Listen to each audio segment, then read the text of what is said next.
Hello, everybody, and welcome everyone to I was doing Kangas. We went over this yesterday. I was doing the intro today. What are you doing, man? You trying to sabotage us? All right, we got to put our differences aside. Mazel, two hosts. We're getting into the swing of things. It's okay. We'll get through it. Fine. We'll get through fine. it. We got to talk about Academy. We got to talk about some Academy players, though. First up, let's address the elephant of the room, Mazel. Obviously, we're bitter rivals hosting opposite streams. So how about we catch each other up on what happened on each other's stream? So you were on stream 2 yesterday, right? Let's do it. I was. All right, I was. The only other place we're getting the game. If you don't have both pulled up, do it right now. We got twitch.tv/academy and twitch.tv/faceit. Make sure you're supporting both streams so you can catch all the Those are words. and see all the gameplay. But for now, let's catch everybody up on what happened on stream 1. First up, Mazel, we had Dignitas Academy going up against FlyQuest Academy, and let me tell you, Dignitas smashed. That was an insane performance. We came into that one. A lot of us on the broadcast had relatively low expectations. I know Rafa chastised us, saying, "How dare you doubt Dignitas?" But hey, they showed up with a quick 2-0. Very impressive performance from the team. And we actually tried to interview Darkwings afterwards, and we weren't able to get him on. So we actually saw on Dignitas' socials that they posted their own interview. So we want to take an opportunity to run that. We had a quick 2-0 today. How does it feel to have a better jungle? It feels really good. Yeah. All right, nice. So Darkwings, how does it feel to win both sides of the matchup? Pretty good. Can beat both sides. I'm just just better. Easy day in the office, huh? Okay. Yeah. That's all I got, bro. I don't really have a question, but my bad that you got dove that one time. that was on me. Hey, so what's your name? Isaac Darkwings Chow. Who did you play today? I played Solace and Corky. You feel pressure against the mid? Not too much, no. Ooh. How do you feel about the support gap in the series? Maybe they had a slightly bigger mama bear this game. That's okay though. We'll pick it up next time. Okay. Big win. I love how JJ's just now Mama Bear for Dignitas Academy. Yeah, exactly. I think we're going to have to ask for a name change at some point throughout the split. But that was match 1. Mazel, Dignitas Academy coming out the gates swinging. After that, we had Evil Geniuses Academy versus Team Liquid Academy. Now, this one, That was the one with the new guy, Bjergsen, Yeah, right? there was a new Academy standout, Bjergsen. You have to go back and watch this series. You, Mazel, and also anybody who has not watched it yet. This best of 2 was insane. 1-1. Evil Geniuses Academy taking game number 1, coming back in game number 2 from a 7K deficit and having this insane base defense and still losing. Like, it was so close. The margins for error were tiny. Yikes. That one was definitely the most exciting game 2 that we've had so far. So yeah, make sure you go back and check that out. And then we close out the day with Cloud9 Academy versus CLG Academy. First look at Cloud9 and all of their roster swaps coming into the week. Very much focused on macro scaling compositions, winning game 1 with that. CLG, it's all about that early game, baby. Hecarim Clop runs over the competition. All I gotta ask is, how was that Utah engaged? Like, did we at least get the clips going? You know what? I'll have to ask Rafa. I feel like he was probably like... All right. We'll get an update from Rafa marks. there. But now we gotta talk about the B stream, all right? We gotta talk about our games, because we had some bangers for sure. Started off with 100 Thieves versus Golden Guardians Academy. Gotta say, it was a pretty... the first game... They had you in the first half. Kenvi was dominant on the Viego. Ended up taking a very, very clean game off of GGA. You thought it was going to be a quick 2-0 for 100 Thieves. GGA bounced back with their own dominant game in the second one. And, being able to have that pop-off stick save performance, 10-0 on the Ezreal, or 10-1 or so. Like, it's insane to be able to see this guy still popping off in the day. Because he's the big name coming in to Academy, and I know that Cubby was up on him. We'll check back. We'll check back. We'll check back in a couple days, maybe next week. But next series we did have was TSM versus Immortals, and it was a banger game, right? It was a 2-0 for IMT, so TSM definitely wanting to have a little bit more of a standout performance for themselves, but that trio of Chad, Pretty, and Arrow.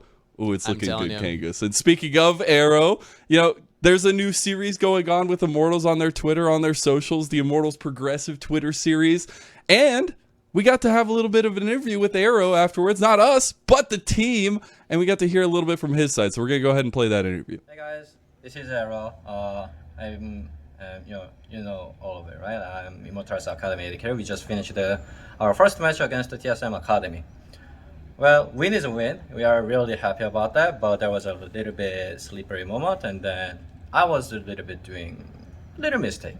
So next time, I'm trying to improve more, but overall, I am satisfied because our management, like controlling the game in middle game and late game, I think it was pretty decent. So yeah, I'm happy about that. Awesome. Arrow, what do you think about your new team, new teammates? We didn't get that much of a practice our scrim because something happened, like our COVID situation, and then like those stuff. But I think our scrim and practice was, even though it was short, I think it was very efficiency, I would say. And then our teammates were like Chad is at home, and then we are doing online scrim, right? But I think we are like communicating well, and then we are feedbacking the important part, and we are really like some moment we are emotional, but we after the games or after the talk, everything, our emotion is going down, and then yeah, we accept all the feedbacks. Yeah, it is our fault, or it is my fault, it is your fault, and so I think we have a good synergy, our teammates. Awesome. Thank you so much, Arrow. So, Kangas, that is part of that new series, hashtag IFT Reacts on Twitter. Make sure to go follow Immortals for all those. But they're breakdowns after games, and I love it. It's awesome seeing teams make content around, especially Academy. Any content around any of their players is awesome. But the new merger, Progressive, Immortals Progressive, I love the new jersey design. Looks sick. Also, got a little robot face on the front, if you didn't notice, with all the logos added together. So just wanted to point that out. But Mazel, let's start talking about today. Let's start talking about the games. All right. So your stream's looking pretty stacked. Okay, I'm not gonna lie. We got FlyQuest versus the 100 Thieves. What's your hot take? So obviously this is gonna be FlyQuest looking to show off that they can actually utilize their early game leads a little bit better against 100 Thieves. Yesterday against Dignitas, they were finding a couple kills early on, but the games just got away from them. It felt like they weren't rotating as well as a team. But Tomo Diamond in particular looked hot. So I'm excited to see what they can bring to Wixie and Sword. That is exciting. All right. And so we got our first one out of the way. Now you got, I know something it hits home for you, Kangas.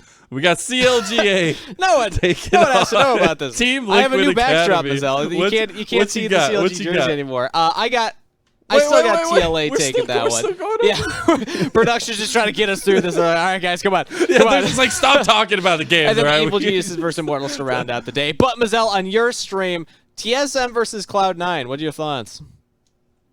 It's, again, I know I've probably harped on this already too much in one day of broadcast, but I love the Hyper Viper combo, and I need to see this succeed. But on the other hand, you got the heartfelt choices of Frost Force coming in, who has maybe a little special place in my heart. So it's going to be a little bit of an emotional tear. Well, if they draft like they did yesterday, expect Cloud9 to play heavily through Copy and King, not through Lawrence as much in that top lane, a.k.a. Speedo, if you've been following from the amateur scene. Cloud9's amateur top laner moving up. But then Golden Guardians Academy versus Dignitas Academy. Kind of two hype teams coming in here, honestly. Yeah, both these stories are so exciting, right? Obviously, we've already talked about XU a lot on the first day, but XU Dark Wings, we got to see a little bit of that team synergy come through in the interview, but being able to see them succeed on the Rift. But I got to see my man Stixan get, man, you have a performance like that Ezreal yesterday? I don't know. This guy is giving all the ADCs a run for their money, but in all actuality, I feel like GGA have a lot they can show. That bot lane matchup in particular, Stixaver, Spawn, kind of like a lot of experience versus newer to the scene, but then the supports, Chime versus JJ, so it's kind of like alternate experience levels for AD carries and supports. I think that's always really cool to see how that impacts how the bot lanes shake out. But those are the matches coming up today, everybody. Yeah, I can't wait to get started, man. It's gonna be a good day of games. But if you're at home, make sure that you're also following our Twitter account, Path to LCS, so that you can keep up. You better follow. They've been retweeting a lot of. I'm gonna go to everybody, and everybody I know that I follow on Twitter. I'm gonna go to their follows. I'm gonna find Path to LCS. If you're not following, I don't know what I'm gonna do. It's gonna take a while. It's gonna be a long endeavor, but I appreciate take a while, but the commitment, Mazel. But make sure that you're following the Twitter accounts. That way you can get updates on Academy, everything going on, and then also some interaction and retweets for the amateur scene going on as well. Because that information can sometimes be harder to track, but it's all under one umbrella now. It's all under one Twitter account. So, with that being said, Mazel, there's not much left to do. There isn't. Do we try the opposite of what we did? Well, so you inted me in that one. I still agree with Twitter that it was perfect host synergy. I think it went so well. So now we just do the opposite. We get the full picture. All right. And we can like cut the pictures in half and like put it on each other. Let's do it. I mean, let's do it. Yeah, we can. All right, everybody. We're gonna separate the streams. Mazel's gonna have stream 2. I'm back on stream 1, and your Academy games coming up. Right after this. Your line? You said something about a banana. Split.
Hello and welcome everybody as we're preparing for match number 1 of your day 2 week 1 broadcast of the 2022 Academy season. I got a new pair of casters. Rafa, you're returning from yesterday, so welcome back. But Joshi, welcome to Stream 1, man. Happy to have you.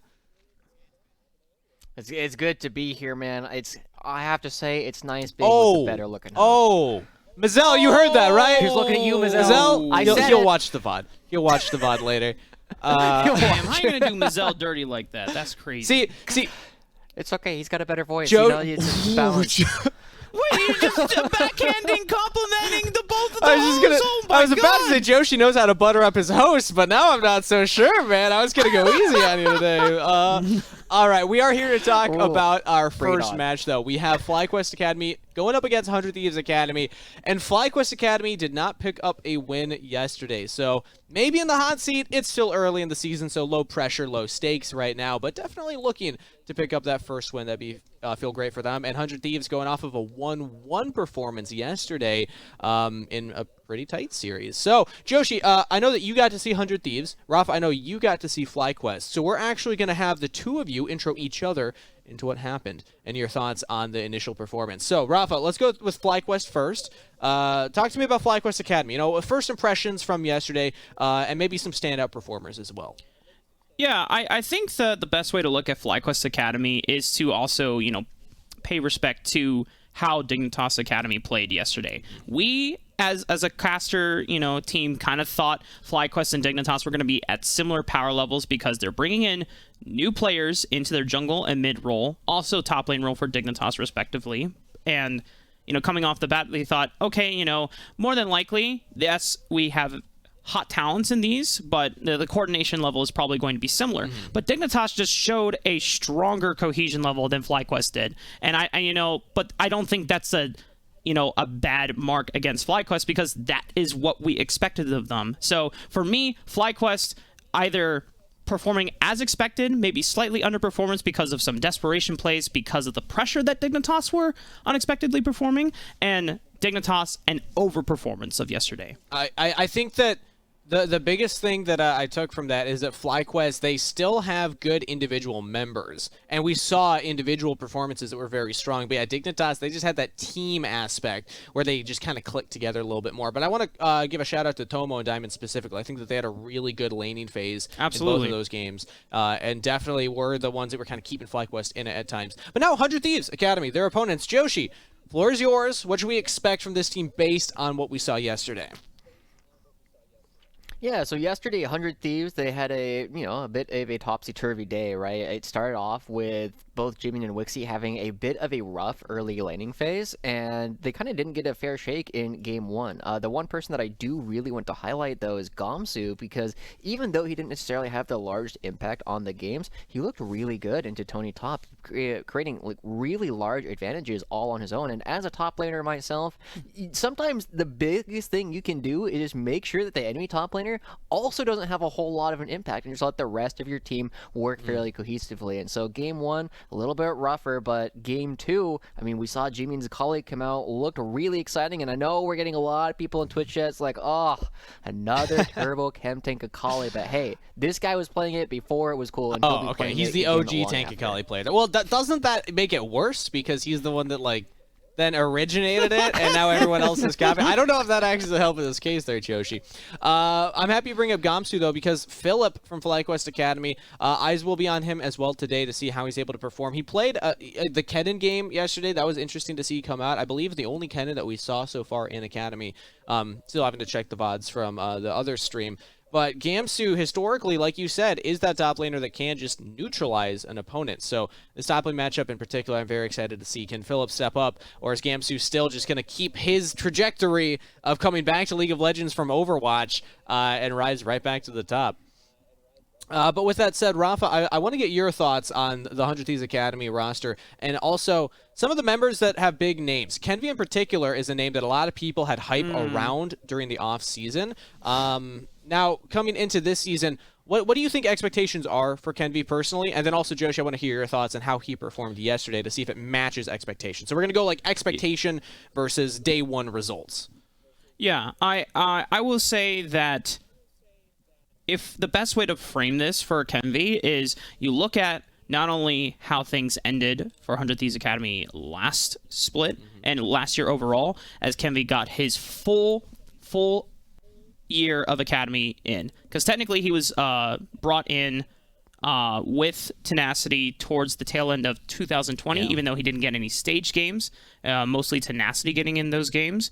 But Kenvi proved that he was one of the top, if not the best jungler in Academy by the end of 2021. And for Kenvi, he had plenty of LCS offers, as they stated publicly on socials, but he didn't feel like those offers were good enough for him, the ones that he received, because he wants to be on a top 5 LCS team at least. So Kenvi knows that he already had spots available in LCS, but he chose not to take them. So he's going to continue proving his dominance as the best jungler, and this time around, organizations should take note and be like, okay, you know what? If we're a top team, then you deserve to be on this squad. Keep your eyes on Kenvi. I think that's been the rhetoric for the last year. And Joshi, I am hearing that we're ready to hop into Champ Select. So I do still want to hear your opinions of Kenvi from day one, but it'll just be you and Rafa as I pass it off for Champ Select for the two of you. So, gentlemen, let's get into the first series of the day. All right, well, let's talk about Kenvi a little bit as we do see them hop onto our screen here very shortly. We did have to note that he had two very different games going on yesterday. They were both on Viego. Game one looked absolutely dominant. It's kind of one of those kind of days where we get to see what happens when you have a really strong early game and then just win the game, right? I think Rosethorn's another player that did the same thing yesterday. But now, or later on in the day, it kind of turned around, right? It's kind of the danger of playing the same character over and over again, especially if you just have a pop-off game immediately before. You're like, oh, I'm still really strong, right? It's a new game. You're back to your base stats, and we'll see how well you perform. But he still looked good, just wasn't able to have the same kind of impact in the second game as he did in the first. And now as we're starting to get into Champion Select, I was curious to see that Silas was really popular up against the Corki yesterday. I saw a lot of it on Stream A, but we didn't see a whole lot of it on Stream B. Silas kind of the little tech option or flavor for Stream A. Both Darkwings pulled it out, as well as then Spyrex tried to play the same matchup during the FLYA and Dignitas series yesterday. So far, we're not going to see either of those mid laners because both of them have been banned by FlyQuest, and it's the Twisted Fate priority that gets locked in, and now this allows Spyrex to facilitate the rest of the map. And that's something that we've seen Spyrex do quite often, right? This Twisted Fate is one of these, it's not the Victor or the Corki that everybody's been super excited about, but it has been very, very strong. And Jimian, we also know, just like Ryoma, I feel like they have kind of similar champion pools, was a huge Rise player last year, played it so often, and this is one of those matchups that you can really punish the Twisted Fate, especially if you pair it with the Xin Zhao from Kenvi. They're onto a lot of champs with point-and-click lockdown, but Twisted Fate and Rise both do it, so I really want to see an aggressive jungler. Yeah, something me and Cubby talked about a lot yesterday on stream after Kangas brought it up is we were seeing a lot of the Xin Zhao plus some Enchanter meta returning to Academy on the first couple of matches here. Very similar to how Summer 2021 started, which was something that 100 Thieves Academy really brought to the forefront. If you remember the Karma mids, the Lulu mids for Ryoma, and then just allowing Kenvi to just be this super buffed up, all-in 1v5 machine, right? But FlyQuest going to answer back with Viego and Jin as response. Yeah, I mean, there's a lot of crowd control. The biggest thing that I always look at early on is, one, have you picked up your primary engage yet? And, both these guys still need to do a little bit of shopping in order to actually find that. And typically, we know that Diamond can play that really effectively. We also know that Gamsu is a particularly good engage player a lot of the time. However, Sword, we haven't necessarily seen him bring that out quite as much. He's been playing some Braum, we saw some Nautilus across some of his previous support games, and to his credit, he has definitely been holding up his end of the bargain in terms of coming in as a support, but it is still one of those things where you look at somebody like Diamond, who has been so strong at this level of play for such a long time, and you have to ask, is this where we really want to be putting our primary engage tools if we expect them to maybe be falling Yeah, the nice thing, at least for Sword, is that even though yesterday was his first Academy series, it wasn't his first competitive series as support this year, as he got a chance to play on 100 Thieves Next during the open qualifiers for the unified circuit, right? So this is Sword getting in some reps. Those were all mid games, though. No. Right?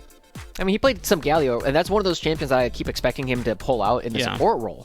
We know that he played a lot of supported champions, and a lot of people would say is like, yeah, Sword is really willing to give up CS in order to go help his team, and the great thing about playing support is you don't need to CS. So I think it's definitely something that you will have a lot of opportunity to see a lot of success coming out from Sword if he does choose to go that direction. And naturally, if you already have an Ezreal being picked up for Wixie, you don't necessarily need to pay attention to them. So I'm excited if Sword is going to be able to get out of the lane and move up and interact with Spyrex. The cool thing is that there are 4 support bans from either side. 2 enchanters from FlyQuest, 2 hard engages from 100 Thieves Academy. Rakan gets to do a little bit of both. You get some shielding, but you also get some engaged tools. Now, FlyQuest, they're looking at having to blind their top laner because Gamsu hasn't necessarily locked in his top laner choice. I don't expect the Rise is going to be flexed into the top lane. Unlikely. Expected for Jimmy in specifically into the Twisted Fate matchup. So this does leave Philip to actually pick up the Renekton, and something we talked about in the FlyQuest Dignitas Academy series as well. The 2 most comfortable champions for this guy was the Renekton and the Wukong during his entrance into FlyQuest Academy last summer. And Philip had a fantastic early start last time. Oh boy, we get to see Diamond bringing out the Zillion. Okay, I know this is something that, I think of tempos whenever I see Zillion in the support lane, but I don't know if I've actually seen Diamond play it a whole lot. It's going to be really, really effective at playing up against all these champions on 100 Thieves who rely so much on movement speed. And have you ever played Rakan with a Zillion on the other team, and they just press E on you once you use the quickness? You are very In sad. fact, you're not quick anymore. You're not quick, it's the slowness. You're basically just nullifying and mitigating the ultimate ability as a whole, so that's kind of a neat soft counter there. But I think something that was interesting when I was catching up on 100 Thieves VODs as well is when they were presented with Gamsu's counterpick of choice against, I believe it was the Gwen for Tony Top, it was still the Gnar. So this is clearly still a comfort choice for Gamsu. Yeah, it's definitely a much better matchup into the Renekton than it was into the Gwen. And so Gamsu, I'm really expecting to have another standout performance on this champion unless Spyrex and Yuji can interact with that. Now, the big thing that we gotta pay attention to is Yuji was one of these kind of prodigies that a lot of people are looking at. He hasn't played jungle competitively prior to this split, but he has played with a couple of other teams, and a lot of people were looking at him as doing really well. There was actually an article that came out about Yuji as one of the new players on this team where he got Diamond 1 on NA playing from Mongolia with over 200 ping, and then he got to Challenger on EU when he upgraded to only 150 ping, right? So this guy clearly understands a lot of the game, but transitioning that to the competitive 5s environment, we'll see if he's going to be able to stand up to somebody we already know is a monster. Yeah, like being able to display hands and game knowledge even despite a huge lag difference is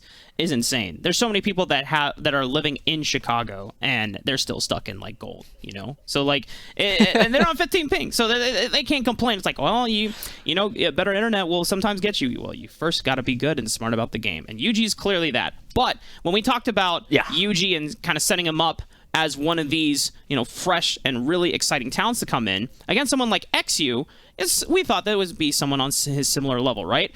Kenvi is going to be a huge boss for him to overcome as just an individual alone, not even considering the fact the amount of coordination that 100 Thieves Academy will be bringing to today's match. It's going to be really, really telling, right? Because he should be expecting that his top lane won't have a whole lot of priority to play with. The mid lane, these guys can fight for priority, but man, is Rise versus Twisted Fate a fight for that. And so it is going to be a very different game this time around than it was last time. And the biggest thing is got to see more UG. We got to get more tape of this guy so that we can figure out how ready he is to go to the next level.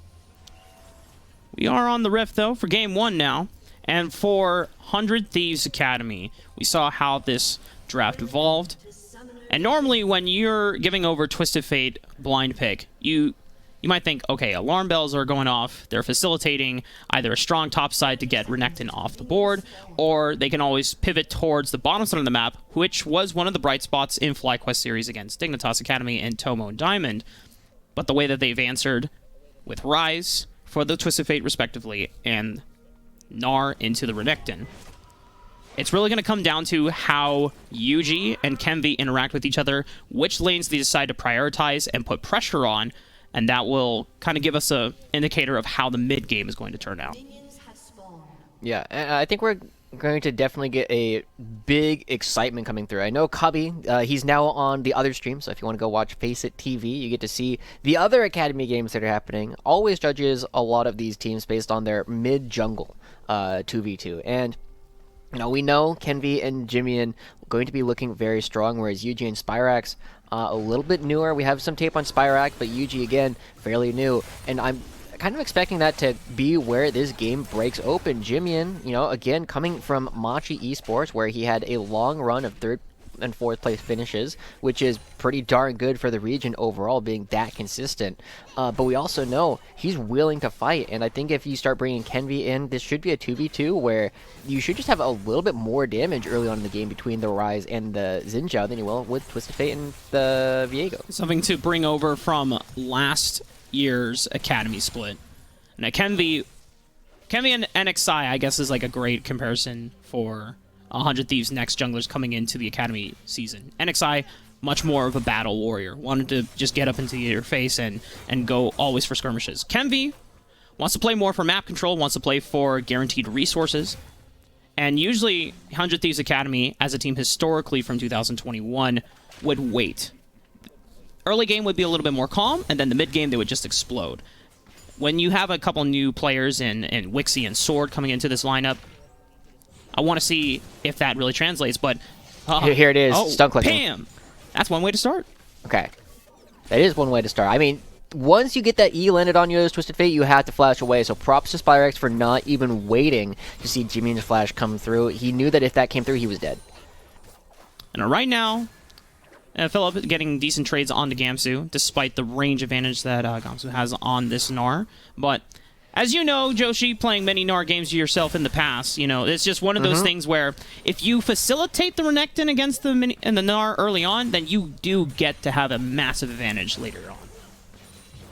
Yeah, Gamsu playing this Gnar, I mean, one of the criticisms that many people had against Gnar in previous seasons was that it was very easy to dive him. But this is a situation where if you are going to be diving Gnar early on, you have to be playing for it. And Philip pushing in the wave wasn't going to have any support from Yuji, simply because it's so scary for Yuji as a player to move into Kenvi's side of the jungle. And instead, just going to be going for a bit more of a farm-oriented style, but I really like this play coming through from 100 Thieves because they take the top lane Scuttle Crab for themselves, and then Wixie and Sword, because they have so much pressure in the bottom lane, are also able to pick up this crab for themselves. And this coordination for 100 Thieves is something that is really exciting to see, and their ability to actually shut down newer players. Right now, 100 Thieves are benefiting off of the fact that they have more vision control, both in the river sides, and this is going to make things a little... Oh, that's very aggressive from Gamsu. I guess he's trying to bait Philip in. Kenvi is here, but he's spotted on this Tri-Bush ward, so Philip is already hitting the NOS button trying to get out.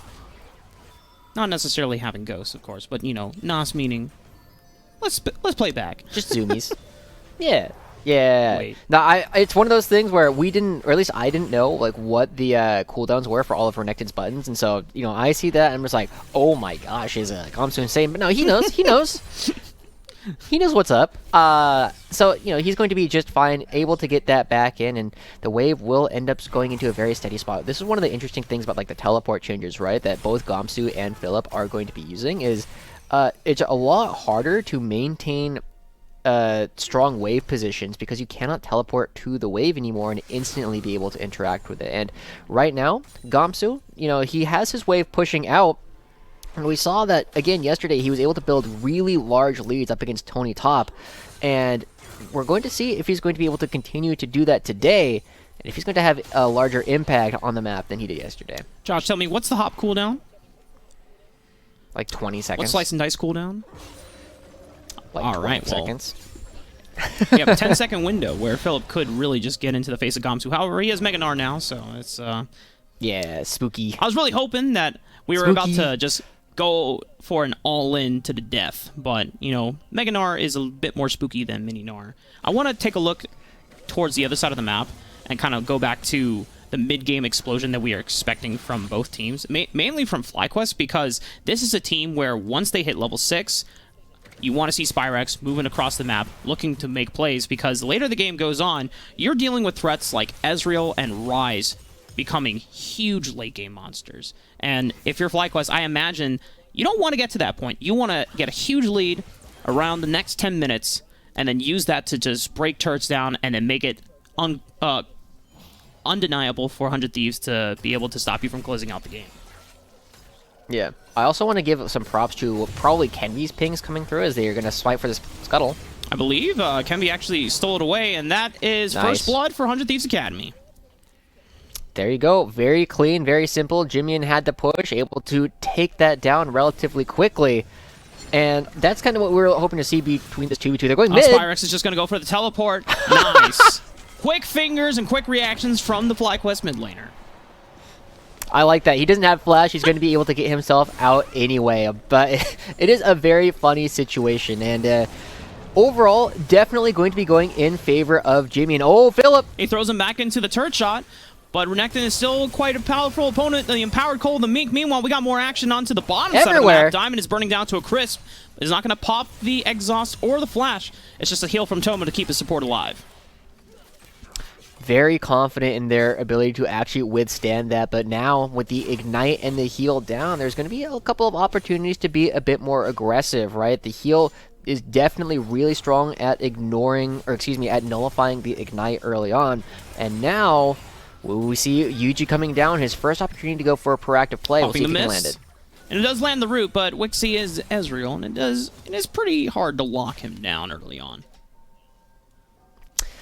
True, and later on, it might even get harder the later the game goes, but Jimian picking up this blue buff as well, and we're starting to see a bit of the difference, right, that we keep talking about and why, we have such an affinity for Kenvy across the map, right? He's just been so good at controlling everything. He was able to pick up that Scuttle Crab, and now, the thing that I was trying to praise him for earlier, I'm assuming it's his pings, because it's usually the jungler tracking the other jungler, but he was dead on every single time we've seen a ping in the enemy jungle.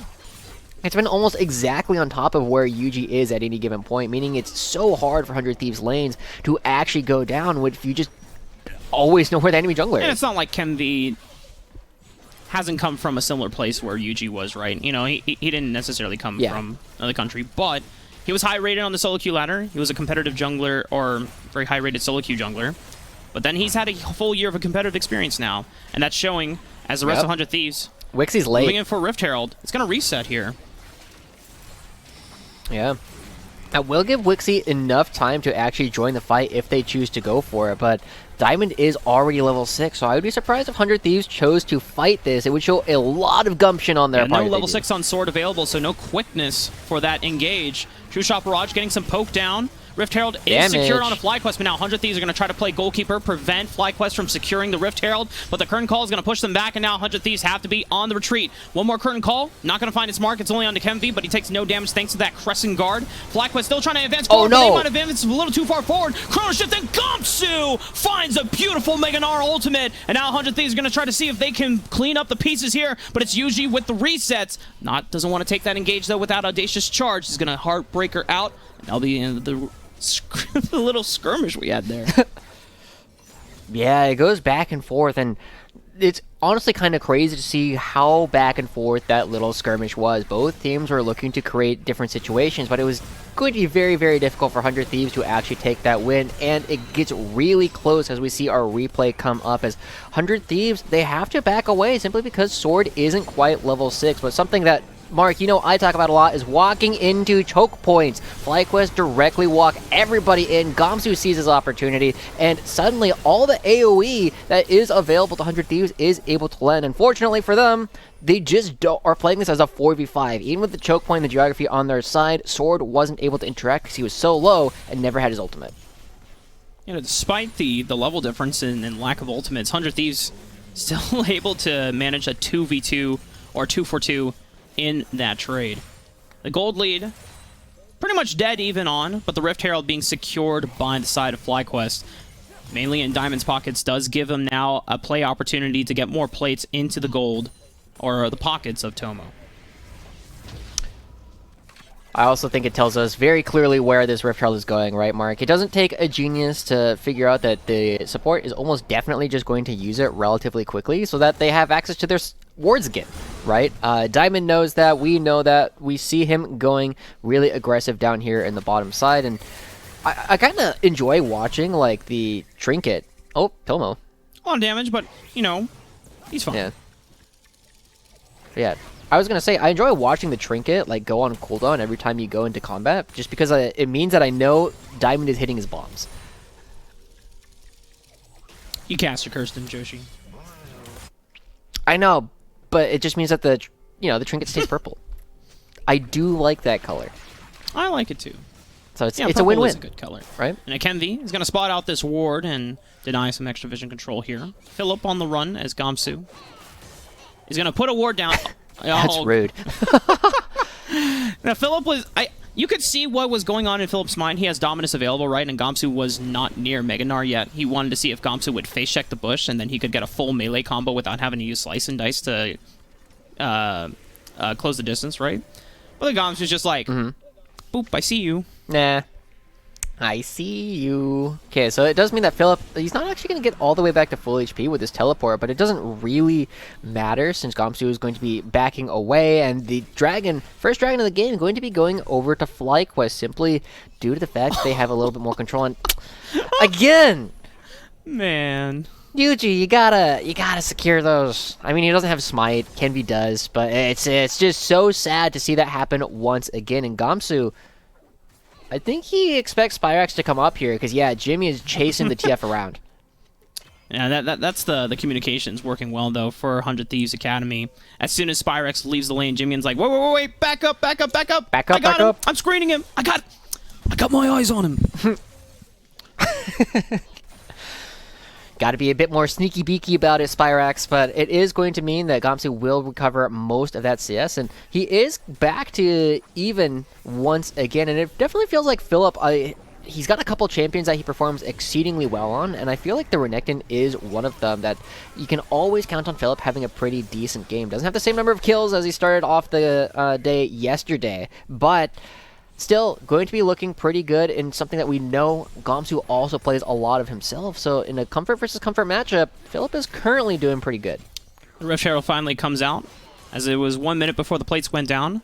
Gamsu taking a lot of damage on the back end of that trade. Philip continuing to show a little dominance here, and Gamsu is going to be forced to recall. If there's no set play that they're setting up with Unleashed teleports coming into play in about 30 seconds, we might just see Gamsu forced to teleport just to save this lane. Got to make sure you get all those plates to yourself, making sure that you're not going to be giving over a whole lot to the other side. And it's just been a really big back and forth between these two top laners. And it's very good to see that Philip is able to continue hanging at this level, right? I know there was a lot of questions at the end of last year on how well Philip was going to be performing in the Academy League, but so far, I mean, it looks like he's playing pretty decently. I don't feel like a lot of the losses that they've necessarily had have been their fault, or excuse me, Philip's fault thus far. The only question is, like, could he have carried harder? And is that a question of, does he have the resources to carry harder, right? If we're blind picking Renekton, typically, it's almost, in some ways, you want to see catering towards it like if you were picking a Jace as well. You know, if you just let it sit, at least, you know, the Renekton will always have some type of utility, a point-and-click stun if he can get the flank off. But, you know, for FlyQuest's case, they're still in this mid-game process where they... Philip's fine. Okay. Had to hold my point there just in case, but he had Dominus, so there's... Yeah, it's a poke ult. But it...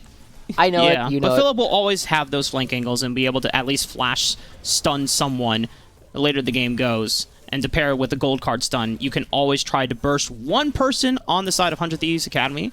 And thankfully, you do have a champion that does benefit off those resets in Viego's, or Yuji's Viego. Yeah. But I do want to take a little bit of time to talk about the bottom lane, because we haven't necessarily looked at it a whole lot thus far, Mark, right? Tomo, Diamond, Wixie, Sword, fairly quiet. Just as I say that... Barrage. A Chrono Shift is available from Diamond, so that's going to give Tomo an extra life. Comes back up with 3/4 HP. Nice attempt, though, from 100 Thieves Academy, and Yuji is here just to make sure that 100 Thieves Academy cannot stay. Yeah, really well done from both sides, right? Wixie and Sword understanding their burst pattern, and then Diamond saying, haha, did you realize I'm Zilean? Able to keep Tomo alive, and it does mean that, you know, everybody's going to be backing away, but with all these wards down, and the fact that, you know, the bottom lane has been fairly quiet, it does mean that Diamond and Tomo are going to be picking up this entire turret due to the fact that they were able to pick up the Rift Herald previously. It is just a ton of extra plates, and now, in order to try and match that, we are going to get this Rift Herald dropped on the top side of the map, giving some money over to Kenvi and Gamsu, and because of how much pressure they have, they might even be able to push it into the second turret, but without knowing where Tomo and Diamond are on the map just quite yet, it might be a little bit too dangerous, and I think Gamsu is instead going to back quick away. Inventory check here at the 16-minute mark. We are pretty much into the mid-game at this point. Most of the members of 100 Thieves Academy do have their first, their Mythic completion, Everfrost for Jimian, Divine Sunder for Wixie, and of course Gore Drinker for Kenvi. So this is a huge point where they can still fight back against FlyQuest once they have their Mythics completed. This is going to be where I expect the strongest point of the game for FlyQuest individually, as they are just going to be looking for picks and layering down their crowd control to burst one target and get those resets off for Yuji. Yeah, and importantly, they're doing this right at the same time that the dragon is spawning. Diamond has his ultimate up. In fact, every single member will have their ultimate up. Sword is getting his in just a sec. Two-man Rude from the Everfrost there. A lot of damage onto Kenvi and Sword. Sword has to back away. Still has access to the quickness, but he needs to get some HP from the Dragon Fruit. Gamsu is building up his Rage Bar, but doesn't have it close to Mega quite yet. But that's Dominus and Curtain Call down here. Yeah, it's going to take Gamsu about 5 seconds to get the rest of this if he actually starts fighting people. Look at he's so fast. Trying to jump in, gets a lot of damage returned. The Dragon is secured by Kenvi, and now 100 Thieves Academy. They still have the quickness available, but it would require a flash from Sword to be able to get the engage off. And Spyrex uses the Destiny once again as a retreat tool. Yeah, interesting to see Spyrex doing this, but the other thing that I really have to appreciate from FlyQuest, you know, props to the coach, whoever is the one who comes up with it, is the idea that, you know, you always want some primary engage on your team, but sometimes Zilean is that primary engage. Did you see how fast that crocodile was? Right? Just running at them incredibly quickly. And also you have this Twisted Fate with a point-and-click. Both of these guys have point-and-click stuns where you just pick one person and run them down. And it was really, really close to being good for the members of FlyQuest. But they give up the dragon, but they are going to get tempo in the mid lane. Going to get a lot of damage down. And Wixie just has to clear it a little bit with his ultimate. You're already seeing the inherent advantage that Tomo and Diamond are bringing to this team, though. And especially with the help of the Rift Herald that they picked up in the fight just about 10 minutes ago. The extra gold there, giving the Mythic for Gale Force and now the Swifty Boots. Anytime there's a Time Warp from Diamond onto Tomo, this Jhin is so freaking fast, and he can outmaneuver a lot of the skill shot and engages from the side of 100 Thieves Academy. Yeah. In fact, the only thing that he can't really deal with is Jimian's Root. Oh, Gamsu. A lot of damage down. Oh, he's soaking up this wave as well. Philip's got to back off here. He's moving. Yeah, this lane only gets better and better for Gnar as time goes on, right? So Gamsu definitely very happy with the current situation. But, you know, my question is, where does 100 Thieves go from here, right? They put a stop to what FlyQuest wanted to do in terms of just stacking dragons and building that up as a win condition. And they have decent scaling in the Rise on the side of 100 Thieves, but it is so difficult to play into a late game Zilean, right? Zilean's early game not particularly strong. He's got the double bomb, about every like 10 seconds or so, but that's not the easiest thing to hit. But later on, 99% bonus move speed to somebody and a extra life on about a 30-second cooldown. I mean, very difficult for 100 Thieves to create pressure later on. So I feel like they have to be really aggressive with some of their next couple of plays. And as soon as I say that, Sword, once again, just casting to see if Tomo's paying attention. Tomo does use the Gale Force in response, right? I think the other big question as well is Spyrex really hasn't been able to use the Destiny offensively. They've always been at times where he needs to retreat. And yes, he saved his life. He hasn't given up a death. But it hasn't really played into what FlyQuest's win con. Yeah, and now Kenvi is preparing a dive with Gamsu. He's not Mega Narc anymore, but he will have the range damage, and Kenvi just might have enough damage. Kenvi tanks. Philip is going to try to turn onto potentially Gamsu, but now he has to face Kenvi, and they just take him down with ease. A flash away to make sure the last turret shot doesn't take him down. That's a beautiful dive from Gamsu and Kenvi. Very easily executed, well done, trying to make sure that Gamsu stays ahead in this side lane, because that is one of their ways to actually win the game. They recognize Gamsu was able to build a large lead for himself last time. Now, if we continue to accelerate him, will he be able to split push effectively? Gamsu's not the kind of player that I think of when I think of strong split pushers, but hey, when the situation calls for it, it's going to be very strong. Spyrex ulting. He wants to make sure that there's no reinforcements coming in for 100 Thieves Academy. And now Gamsu forced to teleport to answer back, and yeah, I know. And now, okay. Looks like they were trying to cut off the retreat for Tomo, since now he's routed off from everyone else. Kenvi doesn't have flash, but it's a flash from Jimmy, and no Gale Force. My God! Nice. The commitment from every member of 100 Thieves Academy that was there in front of Tomo. Beautiful stuff. The one thing that move speed won't help you with is Ryze's root, and we saw that come out perfectly from Jimmy, and even following him after the flash of his own, and it does mean that it's so dangerous for a little while for them to go for any of these fights. And Philip, if he goes down here, it could be at the perfectly wrong time for that there's no dragon. Dominance available this time around, so he cannot soak up the extra HP bar and get the AoE damage. Just easy cleanup, and now we're starting to see where the experience and the coordination from 100 Thieves Academy is really starting to trump FlyQuest in the mid-game. True, and it's 30 seconds before this dragon, so Philip will be spawning at exactly the same time as the dragon. He has the teleport available if he wants to be there. 100 Thieves don't seem like they're posturing for it just quite yet. Gamsu is going to be a little bit late based on how late he's actually going for this back, but FlyQuest, as you called out earlier, Spyrex struggling a little bit in this game to be relevant on the Twisted Fate early on, and normally that can be a bit of an issue, but this is a game where I'm not sure he's that worried about it. He is going to become a stun bot later on in the game. He's just going to press W and pick one person and say, hey, you are going to stop moving and doing damage for a couple of seconds, and I can do it on basically anybody I want because I have the movement speed and the range to do it. But FlyQuest trying to contest elsewhere on the map because they're not trying to contest the dragon. Do end up having to back away as well. Looks like he might be able to knock down this turret before Gamsu gets there. That might be a plus. Blue card onto the turret, extra bit of damage. Gamsu is going to not be able to save the turret in time, so at least some gold over back into the pockets of FlyQuest Academy, and they're able to answer in the 1v. Yeah, Philip. I feel like we've seen this story multiple times now. Deja vu. However, Tomo trying to really put the aggression down. Chrono Shift is available. Wixie's lost a majority of his HP bar, but beautifully timed grand entrance from Sword and Kenvi to follow up will lock down Tomo once again. FlyQuest Academy really trying to use all of their spells and use all the resources they can to be able to fight back, but it's only Kenvi traded forward as Gamsu comes in for reinforcements. Jimian is going to lose the 1v1 though. Philip comes out on top. It's a nice shutdown. And a little bit of relief for the side of FlyQuest Academy is that are going to lose this tier 1 turret. Yeah, super crazy. The fighting goes back and forth, but it does end up resulting in a turret getting picked up on the side of 100 Thieves. And they're looking for these opportunities to extend their lead now before Zilean becomes this massive late game threat. Unfortunately, doesn't quite go their way across the board. It was deeply contested between the two teams.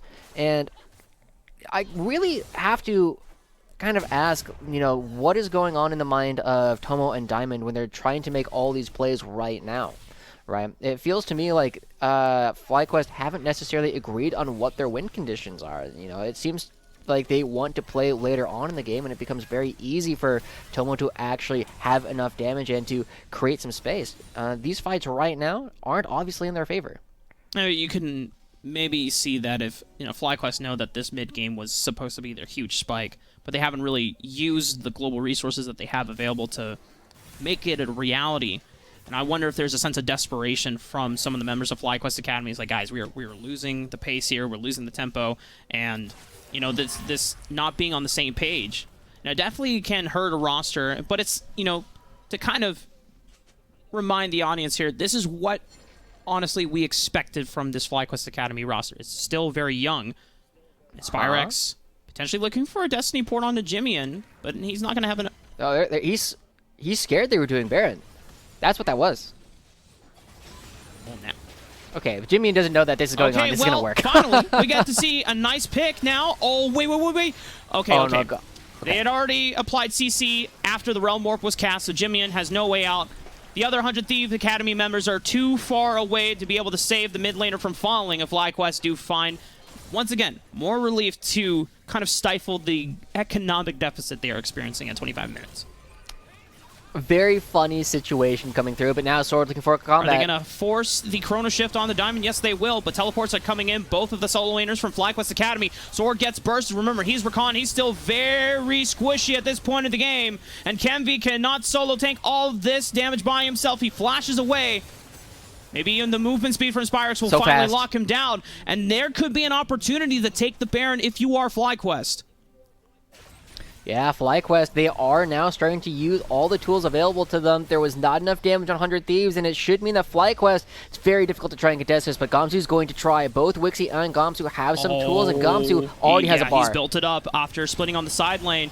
Multiple members of FlyQuest Academy are super low. Philip will go down easily to the Mega Gnar bar. Wixie dancing around them, trying to put on the blue suede shoes to make sure that he can buy as much time as they can. The Baron has already been peeled off, but Wixie will give his life for the greater cause. Make sure that Diamond does go down. And FlyQuest Academy, still having 3 members alive, cannot have enough resources to take down the Baron anymore. Another spot coming out from FlyQuest where it's not obvious if they are on the same page. That was a 2v5, and FlyQuest didn't commit to turning, and they didn't commit to burning the Baron down either. And it does mean that 100 Thieves, they managed to stop the Baron at only the cost of Wixie, and we get to see even earlier than that, right, with the replay, that they tried and burst down Diamond. They thought they could get him 100-0 before he came out of crowd control. Unfortunately, just wasn't quite there, and it puts 100 Thieves in a really awkward position where we get to see once again the movement speed bonus that Diamond provides allows you to go for these really extended picks. That means that you don't always need this primary engage. 100 Thieves Academy still have the gold lead. However, these have been great moves from FlyQuest Academy to punish the slight overextension of some of the 100 Thieves Academy members, and really trying to bring themselves back into the game before it goes too late. It's Jimmy walking forward aggressively, knowing that he has the empowered root. Spyrex, Rapid Fire Cannon, empowered gold card will find Wixie as he has the Arcane Shift away, and Gamsu now in Mega Form. If FlyQuest can wait this out, but they need to force the engage right now. Sword with the flash quickness. Engage! Finds Diamond and Spyrex. He's going to go into Chrono Shift, but he will still go down to Kenvi. And 100 Thieves Academy find the beautiful engage. Fantastic coming out from Sword. We kept asking, like, when is he going to have his big moment on the stage? And this is it. It's going to be giving 100 Thieves access to their 3rd dragon of the game, another Infernal, and that's going to be really, really dangerous for FlyQuest to try and contest. And oh my gosh, the Realm Warp 2 on top of it. Mark, this is absolutely crazy. This is going to be a massive coup de grace coming out from 100 Thieves all at once. They are permanently poised at this point to try and actually win the game, because it's going to be basically impossible for UGD to even get in. Well, they're going to try. Curtain Call comes out. He gets poked off by the True Shot Barrage. Tomo is going to try to see if he can thread the needle. We've seen some Curtain Call Baron steals before over on the LCK, but it's not going to come to fruition for FlyQuest. Everybody huddled together. It is a captive audience. Just a very different type, right?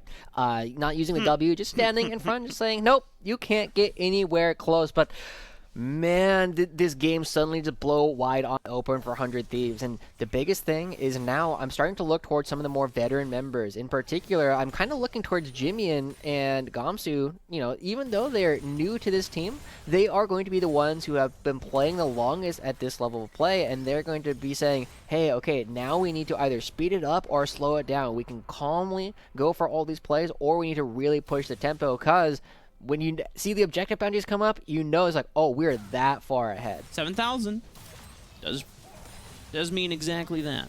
Yeah, that's a lot of gold in your pocket. Also, they've got Infernal Soul coming up for themselves to claim in the next 3.5 minutes. This Baron Buffalo Beef up for 2. Gamsu already splitting on the top side of the map, just forcing FlyQuest to react. And I wonder how 100 Thieves Academy are going to set up vision controls. Are they going to start pushing the vision line towards the bottom quadrant of the jungle now, or are they going to do it later after the Baron buff has expired? A lot of options still available to them, right? You know, you don't have to necessarily go for everything all at once, but Kenvi wants to. You know, Josh, they said 2 options, right? Either play slow and slow down the tempo, or play fast. They're choosing the more violent option, as Jimian is going to find himself in the 1v1 against Philip. Last time he lost it, Philip was able to come out on top, but the dominance has already expired, and Jimian might now have the advantage now that he's scaled a little bit more into the game, thanks to the Fimbul Winter and the Frozen Heart, giving him so much more durability. If that wasn't enough, it's just Kenvi coming over the wall, securing the kill. Okay, now they're going to see if they can do something to Gamsu, but he's got a lot of HP. I don't know if Spyrex and Tomo can do it. Gamsu was just staying there to make sure that the inhibitor tower would go down. A flash forward aggressively, but he's all left alone. He knows that there's no way out. But look at the mid lane. Look at the bottom lane. They still took quite a while to take down Gamsu, and they're losing 2 inhibitor towers off of it. The time that Gamsu just gifted to the rest of his team is invaluable. He doesn't need to get the kill to put them in a spot where they can't contest. This inhibitor is going to go down. The mid lane turret will go down to the super minion. Oh no, they're going to be backing away. They don't actually. Oh no, Wixie's just got to poke it. Unsaved. Poke, poke. They got it. Okay, here comes Spyrex, his first aggressive ult of the game. He's got the flank with the gold card, but he's got to make sure that the rest of the team is there to make the engage. Jimian gets rooted up by gold card and Everfrost. Philip is there for the extra stun as well. They're trying to burst him down, get set up resets for Yuji. He's now on the rise. He's pumping out the damage with the spells. Finding more resets with this Heartbreaker. Kenvi will fall as well, and FlyQuest now have 100 Thieves Academy on the run, trying to punish them for the overextension. Spyrex finding another gold card. Instant cleanse. That is Captain Jack, if I've ever seen him, reincarnated. But FlyQuest are still going to push their tempo, going to smooth push to their advantage. Not even the Glacial Shroud and the tankiness is going to keep Wixie alive. FlyQuest still trying to push their lead forward. That's a double for UG, and FlyQuest are going to be able to stifle the lead from 100 Thieves Academy. Once again, 100 Thieves buying themselves so much time. Wixie played that fight so well. His ability to stay on the edge and force FlyQuest to dive him means that most of the members of 100 Thieves, actually every single person here, is going to be on time to go towards this dragon here. And the Infernal Soul should give them enough burst to actually deal with the fact that Diamond just gives people an extra life. So FlyQuest, again, push up against the wall, but I do have to praise them at least a little bit. Spyrex's first aggressive ult of the game, catching out multiple members here, locking down Jimian and allowing Yuji to reset, just gave them so much hope. The only thing here is if Wixie doesn't play the rest of this fight pretty much perfectly, they're basically going to lose instant cleanse, then flashing immediately after in order to create enough space so that they had to dive between 2 turrets. Ends up giving 100 Thieves enough time in order to get Gamsu back and actually get at least 1 kill back. And despite picking up multiple members, because it was elongated for so much time, 100 Thieves Academy are still able to be in this game. And oh my goodness, Sword. He's going to find the quickness grand entrance. He gets bursted though. And Yuji, not quite dead. And now he's going to be able to pick up the resets as well. Gamsu in mega form, but Yuji just gets exploded, and Gamsu once again finds the big wall-up wombo onto Tomo. He's going to get slammed into the wall, and 100 Thieves Academy saying, we don't need Infernal Soul to end the game. We've got a minion wave pouring into the base. Jimian is going to call the audible, teleports in, and this should be 100 Thieves Academy taking game 1 of the series. Yeah, the first half going over to 100 Thieves here unless Spyrex can do some kind of miracle hold on this Twisted Fate, but against so many members, it's going to need more than just one miracle. They got to save the minions. They don't have any minions. Oh, okay. All right. Ample waves. It's okay. Realm Warp in for fun. Well, there you go. Dive, Spyrex under tower. Oh, can be a little quick on the trigger. You got to wait for the minions to walk up for it.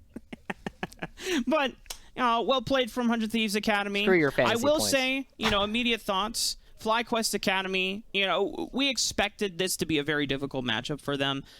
This is, you know, if they lost the series against Dignitas Academy yesterday, then 100 Thieves Academy was going to be a far more difficult opponent. Philip, I know the KDA doesn't look pretty for Philip, but the early laning phase looked pretty darn good. And I'm just curious, in a world where FlyQuest are able to use their tools to actually snowball Philip instead of just leaving him alone on an island. I'd be curious too, right? We're seeing a lot of small spots where it didn't necessarily feel like FlyQuest were all on the same page. Like, we know they're individually talented enough to all be here, right? Philip was able to create some advantages. Tomo and Diamond were able to create their own advantages. Spikes had a bit of a rough game, but Yuji was kind of all over the place. And I definitely think that this is a roster that, if they can figure out how to work together as a unit, can start to build up towards actually challenging some of the top of the ladder teams. But in the meantime, we know they all had at least one good play that game, right? They're strong. They just need to figure out what to actually do with all the pieces. Yeah, you have 5 great individual players. Now you got to come up with the glue that puts them all together, right? You need something that ties all those bonds and makes them even stronger as a team. But we're going to be coming to a break. But when we come back, though, it will be Kangas and our halftime show, as I'm being told. So I'm excited for this. So make sure you stick around, and we'll be back soon.